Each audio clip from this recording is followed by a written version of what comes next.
experience every moment through our voice. গল্পে খুঁজে পাবে ভালোবাসার স্পর্শ। ওকে, এখনই তালাক দিয়ে যাও শাহজাহান। শুধু শুধু ঝামেলা রেখে লাভ নেই। তালাক দাও, চলে যাও। আর না মানলে হত্যা করে ভাসিয়ে দাও সরোবরে। তার কথায় সায় দিয়ে উচ্চস্বরে হেসে উঠল সুলতান। বেগমের দিকে এগিয়ে এসে ঘাড় কাঁধ করে উপহাসের স্বরেই বলল, কষ্ট হচ্ছে? কান যেন ঝাঁ করে উঠল বেগমের। এটা কি সত্যি তার সুলতান, নাকি অন্য কেউ? মানুষ কি এত দ্রুত কখনো বদলে যেতে পারে? 1000 বার চেষ্টা করেও একটা শব্দ পর্যন্ত মুখ থেকে বের করতে পারল না সে। শক্তি পাচ্ছে না দাঁড়িয়ে থাকার। এখনো বণিক তাকে আগলে ধরে রেখেছে নিজের সাথে। সেদিকে কোনো ভ্রুক্ষেপ নেই সুলতানের। সে পুনরায় দাঁড়িয়ার দিকে চেয়ে হাসতে হাসতে বলল, কি দান মেরেছ দারিয়া। দেখো রামান সাম্রাজ্যের তেজস্বী নারী কিভাবে ভেঙে চুরমার হয়ে গেছে। চোখের পলক ফেলার আগেই যে নারীর হাতে অস্ত্র চলে, সেই নারীর অবস্থা দেখো। দাঁড়িয়ে থাকতে অন্যের ওপর নির্ভর করতে হচ্ছে তাকে। তাচ্ছিল্য দৃষ্টিতে বেগমের দিকে তাকালো দাঁড়িয়া। বাঁকা হেসে বলল, তাহলে চলো এখনই বিবাহ করে নেই আমরা। এই মেয়েটা এত ধোঁকা সহ্য করতে না পেরে এমনিতেই মরে যাবে। কষ্ট করে আর মারতে হবে না তোমার। রাগান্বিত দৃষ্টিতে তাদের দিকে চেয়ে আছে বণিক। মানুষটি কতটা নোংরা হলে এমন করতে পারে তার জানা নেই। তবে তার সাধ্য থাকলে এক্ষুনি এদের দুটোকে মেরে ফেলতো সে। কিন্তু এত কিছুর মাঝেও জোবিয়াকে নিজের করে পাওয়ার লোভ আবারও মাথা চাড়া দিয়ে উঠেছে তার মনে। একই দৃশ্য দেখতে দেখতে বেগমের চোখ দুটো যেন ঝলসে যাচ্ছে। হৃদস্পন্দন বন্ধ হবার উপক্রম। ধোকা, তালাক, হত্যা, 3টা শব্দ বারবার তার কানে বাজছে। এত বড় ধাক্কাটা নিতে পারল না সে। ঠোঁট কামড়ে ধরে কান্না আটকানোর বৃথা চেষ্টা করছে। দাঁড়িয়ে আবারও এগিয়ে গিয়ে সুলতানের বাহু আঁকড়ে ধরে মিশে দাঁড়ালো তার সাথে, যেন তার শরীরের মধ্যে ঢুকে যেতে পারলেই শান্তি পেত সে। কিন্তু কি আশ্চর্য, সুলতান কিছুই বলছেন না। উল্টো নিজের হাত বাড়িয়ে আঁকড়ে ধরল তার হাতটা। সে কি কুৎসিত দৃশ্য! আর সহ্য করতে পারছে না বেগম। অনেক চেষ্টার পর বহু কষ্টে ঠোঁটজোড়া নাড়িয়ে ডেকে উঠল সে, সুলতান। একরাশ বিরক্তি নিয়ে তার দিকে ফিরে তাকালো সুলতান। দাঁড়িয়ার হাত না ছাড়িয়ে সামান্য ঝুঁকে এলো তার দিকে। অথর বাঁকিয়ে পুনরায় উপহাসের স্বরে শুধালো, খুব কষ্ট হচ্ছে? হুট করে উজ্জ্বল তারকা বিলীন হয়ে কালচে রঙে ঢেকেছে গগন। একটু আগেও সফেদ সুধা ছড়ানো চন্দ্রটাকে গ্রাস করেছে অসময় নিকষ কালো মেঘ। মাথার উপর হেলে পড়া প্রকাণ্ড আকারের গাছটাতে সেই কখন থেকে দুটো রাতের পাখি কর্কশ কণ্ঠে ডেকে চলেছে। রাতের আধারে আগুনের শিখার ন্যায় জ্বলছে পাখি দুটোর চোখ। তারাও যেন হিংস্র হয়ে উঠেছে কারোর অপ্রত্যাশিত আচরণে। গগন কাঁপিয়ে হাসছে সুলতান শাহজাইন। তার এই হাসি বোধ হয় আজ আর ফুরাবে না। তার খুব কাছেই মিটমিটিয়ে হাসছে শেহজাদি দাঁড়িয়া। হাসতে হাসতে হেলে পড়ছে সুলতানের শরীরের উপর। সুলতান নিজেও হাসতে হাসতে তাকে এক হাতে আগলে ধরছে। কতটা প্রাণোচ্ছল সেই হাসি! ঝকঝকে দাঁতগুলো বেরিয়ে এসে জানান দিচ্ছে তার সৌন্দর্যতা। এই দৃশ্য বড় কঠিন সৌন্দর্যের সাক্ষী হতো যদি না বণিকের হাতের ওপর বেগমের অসার দেহটা পড়ে না থাকত। এত বড় ধাক্কা সহ্য করতে না পেরে বেশ কিছুক্ষণ পূর্বেই জ্ঞান হারিয়েছে বেগম। ইনিয়ে বিনিয়ে এটা ওটা বলে তাকে জাগানোর চেষ্টা করছে বণিক। না পেরে হিজাব টেনে মুখ থেকে সরিয়ে দিল সে।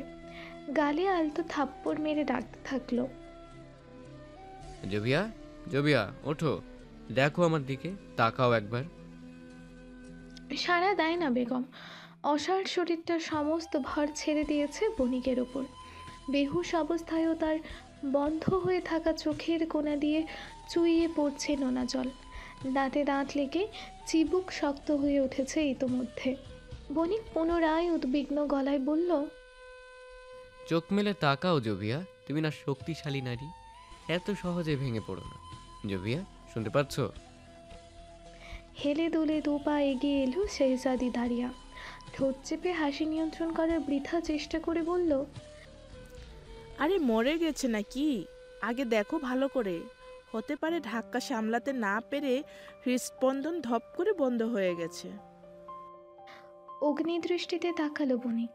মানুষ কতটা নির্দয় হলে এমন সময় হাসতে পারে? হাসি মুখেই চেয়ে আছে দাঁড়িয়া। মনে মনে প্রচণ্ড রাগান্বিত হলো বণিক। এই নারীর নিষ্ঠুরতা আর বর্বরতার কথা এতদিন শুধু শুনেই এসেছে, আর আজ স্বচক্ষে দেখছে। শেহজাদি দাঁড়িয়া এমনই এক বিকৃত মস্তিষ্কের মানুষ যে সে মানুষের দুঃখ কষ্ট দেখলে মজা পায়। চোখের সামনে কাউকে যন্ত্রণায় আর্তনাদ করতে দেখলে আনন্দিত হয়। মৃত্যু পদযাত্রী মানুষকে দেখে সীমাহীন খুশিতে উল্লাস করে। চোখে মুখে কেমন উৎসাহ নিয়ে বেগমের দিকে চেয়ে আছে সে। কিন্তু বণিকের কিছুই করার নেই। শেহজাদের বিরুদ্ধে কিছু বললে প্রাণ নিয়ে ফেরা হবে না। কিন্তু এখন আর সবচেয়ে জরুরি কাজ হলো জোভিয়াকে জাগিয়ে তোলা। সে আবারও বেগমকে ঝাঁকিয়ে ঝাঁকিয়ে বলল, ওঠো জুবিয়া, অশ্রুকণা মানাচ্ছে না তোমার চোখে। শক্ত হয়ে ঘুরে দাঁড়াও। ওঠো আর নিজের স্বরূপে ফিরে এসো। প্রতারকের প্রতি অন্ধ হয়েও না। সরু চোখে তার দিকে তাকালো সুলতান, কিন্তু কিচ্ছুটি বললেন না। তাচ্ছিল্য হেসে দাঁড়িয়ার উদ্দেশ্যে বলল, আহা ছাড়ো তো, উঠবে না ও, মরে উনি। শক্ত কলিজা এটার, কাউকে দিয়ে মহল থেকে তলোয়ার আনাও, মেরে ফেলি। এক্ষুনি মেরে না ফেললে এ আমাদের জন্য হুমকি হয়ে দাঁড়াবে। দাঁড়িয়া আহ্লাদি স্বরে বলল, কি বলছো শাহজান? আমি মেরে ফেললে পুরো মজাটাই নষ্ট হয়ে যাবে। থাক না কদিন এভাবে। আরে তুমি জানো না এই মেয়ে কতটা ভয়ানক? একবার উঠে পড়লে সামলানো মুশকিল হয়ে পড়বে। তার চেয়ে অজ্ঞান অবস্থাতেই কাম তামাম করে দিই, কোনো ঝামেলা হবে না। চিন্তার স্বরে বলল সুলতান। কিছুই করতে পারবে না। এখন মারলেও একটু মজা হবে না। কিন্তু ও যখন জীবিত থেকে তালাকপ্রাপ্ত হবে, তোমার আমার বিবাহ দেখবে নিজ চোখে, তখন সেই যন্ত্রণায় টর পাবে। সেটাই আসল জিত হবে আমাদের। কিন্তু ও যদি কোনো চাল চেলে বসে? কি করবে ও? দেখছো না ওর অবস্থা? আর তাছাড়া তুমিই তো ওকে প্রশিক্ষণ দিয়েছো। গুরুর আবার ভয় কিসের শিষ্যের কাছে? আমি আমি প্রশিক্ষণ দিয়েছি। আরে ওর ওই বলদ বাপের কাজ কারবার সব। মেয়েকে শিশুকাল থেকে সমস্ত অস্ত্র বিদ্যায় পারদর্শী করে তুলেছে, যুদ্ধ শিখিয়েছে। চেয়েছিল মেয়েকে নিজ সাম্রাজ্যের শাসক বানাতে। এ তো শুধু আমি ওর রূপ দেখে কিছুক্ষণের জন্য পাগল হয়ে একে বিবাহ করতে চেয়েছিলাম, তাই বিবাহ দিয়ে দিয়েছে। না হলে নিজের সাম্রাজ্য তুলে দিত ওর হাতে। দাঁত কিরমির করতে করতে বলল সুলতান। হাসল দাঁড়িয়া। সুলতানের কাঁধে আলতো করে নিজের হাতটা রেখে বলল, বাদ দাও, এখন আমি এসে গেছি না। তুমি আমি একসাথে থাকলেও কিছুই করতে পারবে না। তবু তুমি বললে আমি ওকে বন্দিশালায় আটকে দিচ্ছি, তাহলে তার কোনো চিন্তাই নেই। হ্যাঁ সেটাই করো, যা করার খুব দ্রুত। উঠে পড়বে যখন তখন। জানি না আমার মেয়েটাকে কোন অবস্থায় রেখে এসেছে, যত সব। একরাশ বিরক্তি নিয়ে বলল সুলতান। মেয়ের কথা শুনে খানিক মনক্ষুণ্ণ হলেও প্রকাশ করল না দাঁড়িয়া। মুখের হাসি বজায় রেখে বলল, তোফা কত বড় হয়েছে, এর মতন সুন্দরী হয়েছে। তোহফাকে তুমি মেনে নেবে তো? তুমি ভেবো না, তোফাকে আমি নিজের মেয়ের মতোই ভালোবাসবো, আদর করব। ও কখনোই বুঝতে পারবে না ওর আম্মা আমি নই, বরং অন্য কেউ ছিল। স্বস্তির শ্বাস ছাড়লেন সুলতান। যেন ভীষণ চিন্তায় ছিলেন তিনি এই বিষয়ে। শেহজাদি দাঁড়িয়ার হুকুমে কিছুক্ষণের মধ্যেই দুজন সৈনিক আর দুজন সেবিকা এগিয়ে এলো। সৈনিক দুটো বণিকের বাহু থেকে টেনে হিঁচড়ে সরিয়ে দিল বেগমকে। বেগমের অসাড় দেহটা টানতে টানতে নিয়ে গেল সেবিকারা। চিৎকার করছে বণিক, কিন্তু সেই চিৎকার শোনার মানুষ কোথায় সেখানে? সবই যে মানুষের মুখোশের আড়ালে অমানুষ। সুলতান ওমার কোনো এক জরুরি কাজে সাম্রাজ্যের বাইরে গেছে। এখন পুরো সাম্রাজ্যের দায়ভার দাঁড়িয়ার ওপর, তাই তার কথাই এখন শেষ কথা। চুপচাপ দাঁড়িয়ে রইলেন সুলতান। অত্যাধিক শান্ত তার অভিব্যক্তি, শীতল দৃষ্টি। দু চোখে নেই কোনো চঞ্চলতা, হাহাকার, ভালোবাসা। সবই যেন কিছুদিনের ব্যবধানে হারিয়ে গেছে দূর অজানায়। আস্ত মানুষটাই যেন বদলে গেছে। পাশাপাশি দুটো কারাগারে রাখা হয়েছে বণিক ও বেগমকে। মাঝখানে শুধুই লোহার শিক। দুজন দুজনকে দেখতে পাবে, শুনতে পাবে, শুধু স্পর্শ করতে পারবে না। যথারীতি কারাগারের দ্বারে পাহারায় আছে সৈনিকেরা। বেগমের অসার শরীরটা গুটি সুটি মেরে আছে মেঝেতে। জ্ঞান ফেরেনি তার, মুখটা শুকিয়ে গেছে এতটুকু সময়ের ব্যবধানে।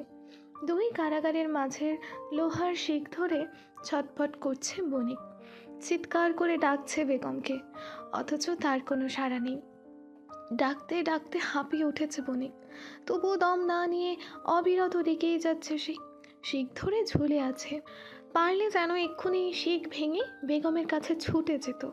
সে আবারও চেঁচিয়ে ডেকে উঠল, জবিয়া, ওঠো, চোখ খোলো।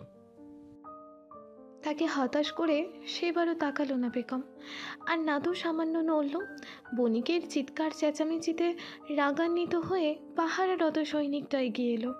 বিরক্ত চোখে তাকিয়ে বলল, এই চুপ কর, ধোকাবাজ কোথাকার। তখন মিথ্যে বলে কারাগারে এসেছিলি তোরা। এত বড় সাহস তোদের, নিয়ম ভঙ্গ করে এখন আবার চিল্লাচিল্লি করে পরিবেশ খারাপ করছিস। বণিক অসহায় গলায় হাত জোড় করে বলল, দোহাই তোমার, আমাকে একটু, শুধু অল্প কিছুক্ষণের জন্য ওই কারাগারে ঢুকতে দাও। কথা দিচ্ছি, ওর জ্ঞান ফিরলেই চলে আসবো আবার। একটু দয়া করো। সৈনিকের মায়া লাগলেও সে নিজেকে সংবরণ করে বলল, হুকুমের বাইরে গিয়ে কিছু করলে আমার গর্দান যাবে। আর তাছাড়া ওই কারাগারের চাবিও আমার কাছে নেই। শেহজাদি দাঁড়িয়া নিজের কাছে রেখেছেন চাবি। কথাখানা বলেই নিজ স্থানে ফিরে গেল সৈনিক। কয়েকবার তালা ধরে টানাটানি করেও কিচ্ছুটি করতে পারল না বণিক। অগত্যা ভাগ্যের ওপর ছেড়ে দিয়ে অপেক্ষাই করতে হলো তাকে। চাতক পাখির ন্যায় তার আগ্রহী নয়ন লোহার শিখ গলে ঘুরপাক খাচ্ছে পাশের কারাগারে। সময়ের গতি আবহমান থাকলো। সন্ধ্যা রাত গড়িয়ে গিয়ে এখন গভীর রাত। চারিপাশ নিস্তব্ধ, তবে ঠিক কতটা রাত আন্দাজ করা দেয়। অপেক্ষা করতে করতে ঘুমিয়ে পড়েছিল বণিক। হুট করে ঘুম পাতলা হতেই ধর ফরিয়ে উঠে বসল সে। চট করে তাকালো বেগমের দিকে। বিষয়ের চোখ দুটো বড় বড় হলো তার। বেগমের পরনে থাকা সেবিকার পোশাকটা ছিন্ন ভিন্ন হয়ে পড়ে আছে মেঝেতে। দেয়ালে হেলান দিয়ে বসে আছেন বেগম। দু হাঁটুর মাঝখানে মুখ গুজে থাকার ফলে অভিব্যক্তি বোঝা গেল না। অন্ধকার কারাগারের সামনে জ্বালিয়ে রাখা মোমবাতির স্বল্প আলোতে বড্ড ভয়ানক লাগছে এ দৃশ্য। ডাকলো বণিক, জবিয়া। উত্তর নেই। অবাক কণ্ঠে আবারও ডাকলো, জবিয়া, শুনতে পাচ্ছ? মুখ উঠে ফিরে তাকালো বেগম। মুখটা কেমন নীলচে হয়ে আছে, দু চোখ এতটাই লাল যেন এক্ষুনি টপ করে রক্ত ঝরে পড়বে। খুবই শান্ত আর শীতল সেই দৃষ্টি। তৎক্ষণাৎ চমকে উঠল বণিক। উত্তেজিত স্বরে বলল, কষ্ট পেলে কান্না করো, এভাবে অশ্রু আটকে রেখো না। নোনা জলে ভাসিয়ে দাও দুঃখটাকে। সে কথার উত্তর দিলেন না বেগম, বরং থমথমে গলায় বলে উঠল, আপনি এখনো এখানে ফিরে যাননি? কোথায় যাব? বিস্মিত কণ্ঠ বণিকের। কেন, আপনার গৃহে? তোমাকে ছেড়ে আমি পালিয়ে চলে যাব ভাবলে কি করে? সুলতান শাহজাইনের মতো কাপুরুষ নই আমি। মুহূর্তেই তীক্ষ্ণ হলো বেগমের দৃষ্টি, কিন্তু ভঙ্গিমা বদলালো না। ধরে আসা কণ্ঠটাকে ছাপিয়ে জোরপূর্বক উচ্চারণ করলো, আপনিও দেখেছেন সেই দৃশ্য? তাহলে তাহলে কি আমার স্বপ্ন নয় এটা? বিভ্রান্তের ন্যায় কিছুক্ষণ হাঁ করে চেয়ে থাকলো বণিক। মেয়েটা কি সমস্ত ঘটনাকে স্বপ্ন ভেবে এইভাবে বসেছিল? দ্রুতই নিজেকে সামলে বলল, স্বপ্ন? কিসের স্বপ্ন? সব সত্যি। চরিত্রহীন লোকটার সাথে এত বছর থেকেও তাকে চিনতে পারলে না? দেখুন, আপনি আমাকে ভালোবাসেন আমি জানি, তা বলে এভাবে মিথ্যাচার করবেন না। তা আবার আমার সুলতানের নামে। এমনিতে খারাপ স্বপ্ন দেখে দম আটকে আসছে আমার। এখানে কিভাবে এলাম সেটাও তো মনে পড়ছে না। তার ভেতর এসব উল্টা পাল্টা কথা বলে আমার মেজাজ খারাপ করবেন না তো? হতাশ হলো বণিক। রাগান্বিত হয়ে উচ্চস্বরে বলল, প্রেমে উন্মাদ না হয়ে মস্তিষ্কে জোর দাও। তোমার ভালোবাসার সুলতান শেহজাদি দারিয়ার সাথে পরকীয়াতে ব্যস্ত, আর তুমি কি নাম? স্বপ্ন ভেবেই তোমার চেহারার অবস্থা। আর এই সুলতান তোমাকে হত্যা করতে চাচ্ছিল নিজের অবৈধ প্রেমিকার সাথে মিলে। নিকৃষ্ট কীট একটা ওই লোক। বাগানের ঘটনা মনে করার চেষ্টা করো। শেহজাদি দারিয়ার সুলতান। দুই কানে শক্ত করে হাত চেপে ধরে সর্বশক্তি দিয়ে চেঁচিয়ে উঠল বেগম। থামুন, থামুন বলছি। আজ কিছুতেই থামবো না আমি। তোমার জ্ঞান হারানোর পর কি হয়েছিল জানতে হবে তোমাকে। ওরা তোমাকে তড়পে তড়পে মরতে দেখতে চায় জুভিয়া। হুঁশে ফেরো। মিথ্যে কথা বলছেন আপনি।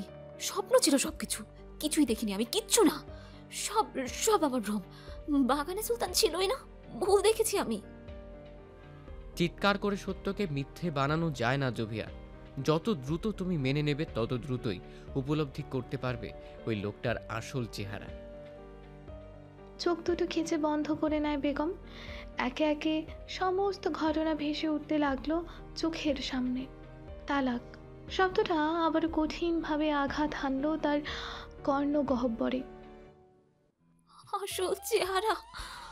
আমার সুলতানের চেহারায় তো কোনো খোঁজ ছিল না, বরং তার মুচকি হাসির আড়ালে হৃদয়ে ক্রমশ বেড়ে ওঠা কুচকুচে কালো দাগটা দেখতে পারিনি আমি। কখন সেই কালো দাগ এতটা বড় হয়ে গেল আমি তো হয়তো বুঝতেই পারিনি। মিথ্যে ভালোবাসায় যখন ভুলিয়ে রাখতো আমায়, তখনও আমি অন্ধ ছিলাম। আমার আমিকেই তো চিনতে পারিনি। শুনেছি ভালোবাসা মানুষকে অন্ধ করে দেয়, কিন্তু কিন্তু আমার বোধহয় আজ দৃষ্টি ফিরিয়ে দিল, মানুষ চেনার দৃষ্টি। বাঁধ ভাঙা অশ্রুকণাগুলো গলার ভেতরে আটকে দিল সে।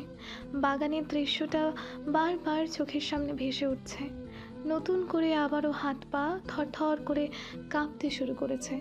চিবুক শক্ত হলো, চাইলেও নিজেকে শান্ত রাখতে পারছে না সে। গলা ফাটিয়ে কাঁদলে বোধহয় এই ব্যথা উপশম হতো, কিন্তু হায়, এ ব্যথা সে সারিয়ে তুলতে চায় না। এ ব্যথা যে নির্মূল হবার নয়, বুকে ধারণ করার ব্যথা। বুকটা ব্যথা করছে, হৃদযন্ত্রের সংকোচন প্রসারণের কাজটা ভীষণ অসহ্য লাগছে। হৃদযন্ত্রটা বুক চিরে বের করে ফেলতে পারলে হয়তো খানিক স্বস্তি পেত সে। হিদাহিত বোধ শূন্য হয়ে দু হাতে খামচে ধরল নিজের হিজাব। কি হলো জুভিয়া, অমন করছো কেন? উদ্বিগ্ন কণ্ঠ বণিকের। শুনতে পেল না মনে হয়। উন্মাদের মতো মেঝেতে গড়াগড়ি করছে সে।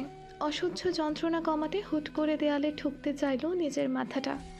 আঁতকে উঠল বণিক, চিৎকার করে বলল, না, এটা করো না।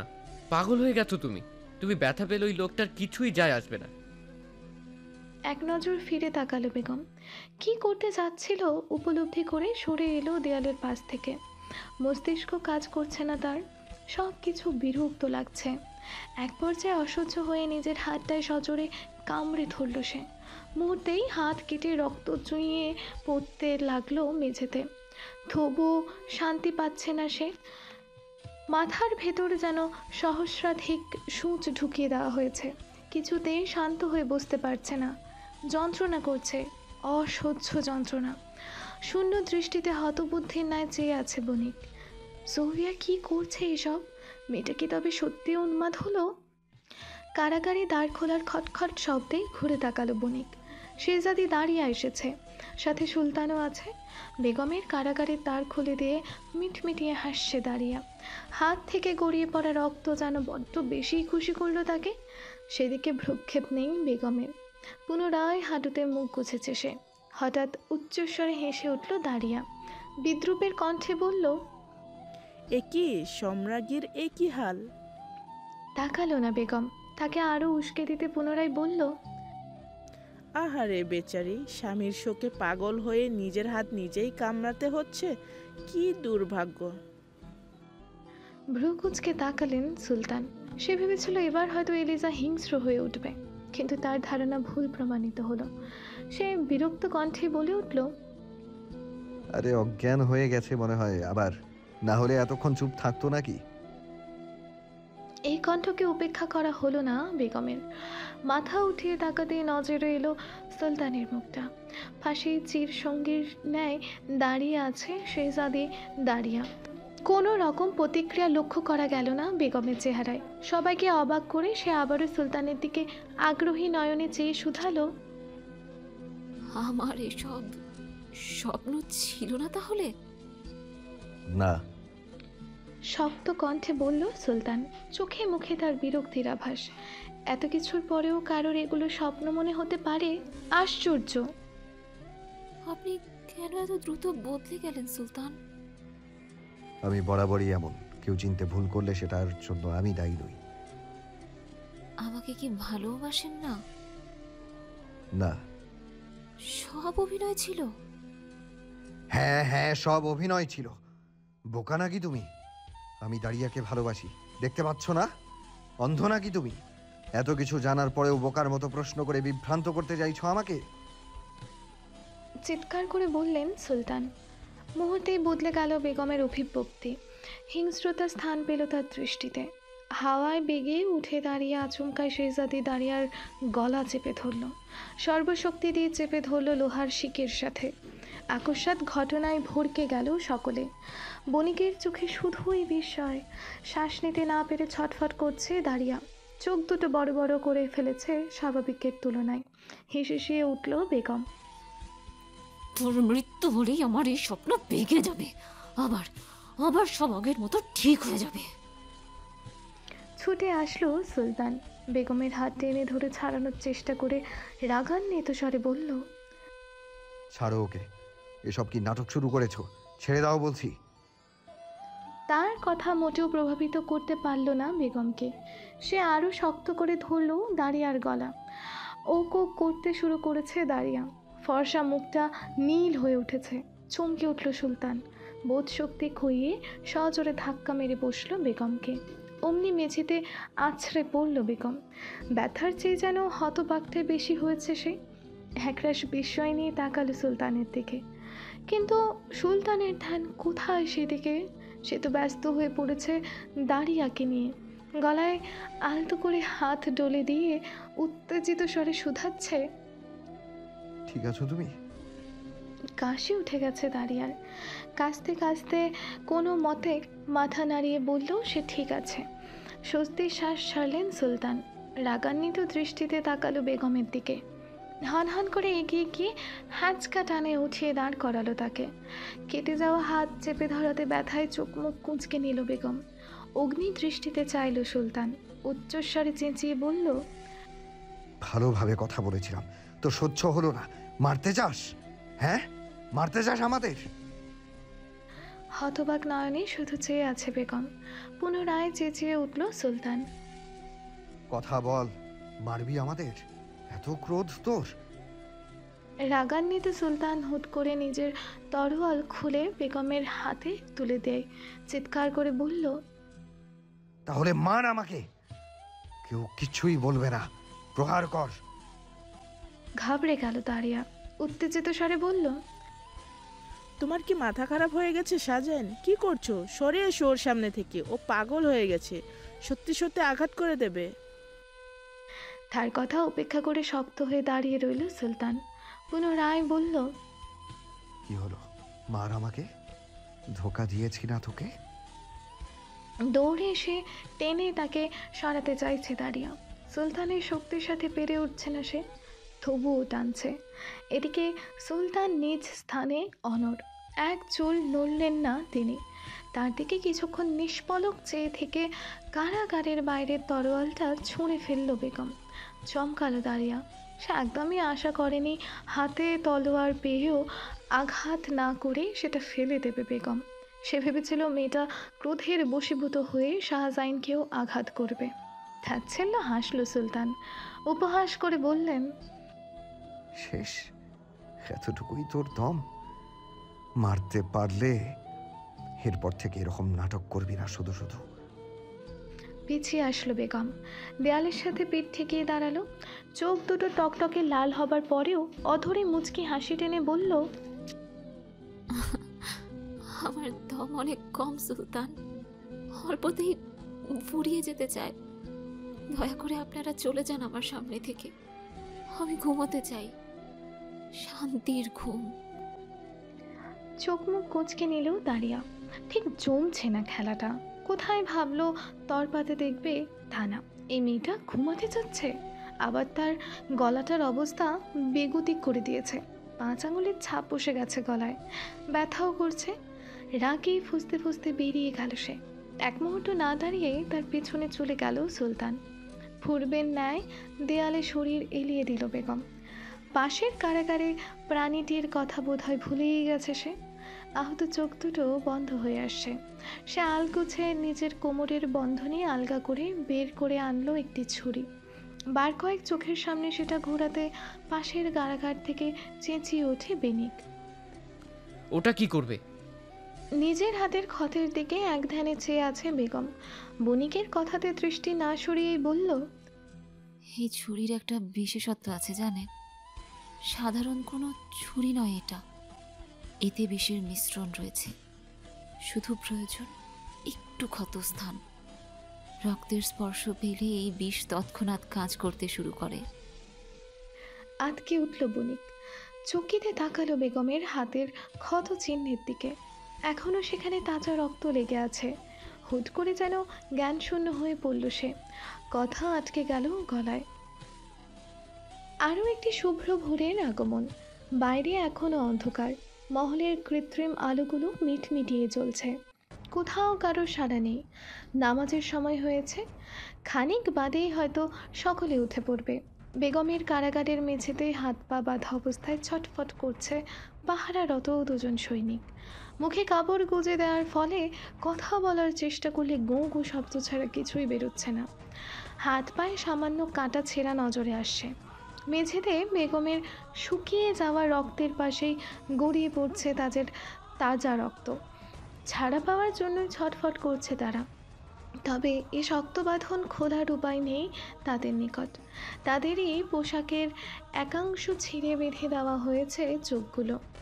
বণিক এখনও গভীর ঘুমে আচ্ছন্ন। কারাগারের সামনেই 4-5 হাতের যেই ফাঁকা স্থানটুকু ছিল সেখানেই নামাজ পড়ছেন বেগম। আজানের আগেই নামাজটা পড়ে নিচ্ছে, কারণ তার মনে হচ্ছে আর সুযোগ পাবে না সে। কিছুক্ষণ পর সালাম ফিরিয়ে উঠে আসলো সে। হাতের চাবির গোছা থেকে বণিকের কারাগারের চাবি খুঁজে খুলে দিল দ্বার। তবে ডাকলো না তাকে। ফিরে তাকালো নিজের কারাগারের দিকে, যেখানে সৈনিকগুলো পড়ে আছে আহত অবস্থায়। দ্রুত গিয়ে তাদের চোখের বাঁধন খুলে দিল সে। চোখ বড় বড় করে তাকালো সৈনিক। ইশারায় বোঝানোর চেষ্টা করলো মুখ খুলে দেবার জন্য, কিন্তু না, বেগম সে ভুল মোটেও করল না। শত্রুর ওপর মায়া দেখানো মানে নিজের কবর নিজে খোঁড়া। সময় হলে তারা এমনিতেই ছাড়া পেয়ে যাবে। সৈনিক দুটোর চোখে যেন একরাশ অসহায়ত্ব ফুটে উঠেছে। অথচ কিছুক্ষণ পূর্বেও যখন সে নামাজ পড়তে চেয়েছিল তখন তারা কি বিশ্রী আচরণটাই না করেছে। জায়নামাজ তো দেয় নাই, উল্টো তলোয়ার নিয়ে তেড়ে এসেছিল। আর সেটাই তাদের কাল হয়ে দাঁড়ালো। নিজের হাতের চাবির দিকেতে তাচ্ছিল্য স্বরে হাসল বেগম। রাতে দাঁড়িয়ে তাড়াহুড়োতে চাবি নিতেই ভুলে গেছে। কারাগারের বাইরের মেঝেতে পড়েছিল চাবির গোছা। তখন অবশ্য খেয়াল করেনি সে। ভোরে যখন সৈনিকেরা তার দিকে তেড়ে আসে তখনই তাদের পায়ের ধাক্কায় ভেতরে চলে আসে চাবির গোছা। বেরিয়ে যেতে নিয়েই আবারও ফিরে তাকালো বেগম। একজন সৈনিকের বুকের ওপর তলোয়ার দিয়ে আঁচড় কেটেছে সে। চির চির করে রক্ত বেরোচ্ছে সেখান থেকে। ক্ষত বেশি গভীর নয়, মরার সম্ভাবনা একেবারেই নেই। চিকিৎসা করলেই ঠিক হয়ে যাবে। বণিকের কারাগারের তালা খুলে দিয়ে ডাকতে চাইল। হুট করে মনে পড়ল কি বলে ডাকবে। সম্বোধন করার মতন কিছুই খুঁজে পেল না সে। কয়েকবার লোহার শিকে কড়া নাড়লেও বিন্দু মাত্র নড়ল না বণিক। ঘুম ভাঙা তো দূরের কথা, বেগম উপলব্ধি করতে পারল এই লোকটাও তার মতো ঘুমের কুমির। ঘুমালে দিন দুনিয়া ভুলে যায়। তার ঘুম তো এতটাই গভীর যে জমিন উল্টে পড়লেও টের পায় না সে। প্রতিদিন সকালে সুলতান তাকে টেনে টেনে উঠিয়ে দিত নামাজ পড়ার জন্য। লোকটা এত অসভ্য যে আজানের আগেই ডাকাডাকি শুরু করে দেয়। আজও তার এই ভোরে জেগে থাকার কারণটা সুলতান, কিন্তু আজ আর তাকে ডেকে ওঠাতে হয়নি। তার চোখ থেকে যে ঘুমটাই হারাম করে দিয়েছে মানুষটা। দীর্ঘশ্বাস ফেলে সে নিচ থেকে রক্তাক্ত তলোয়ার দুটো তুলে উপরে উঁচিয়ে ধরে আচমকা ছেড়ে দিল।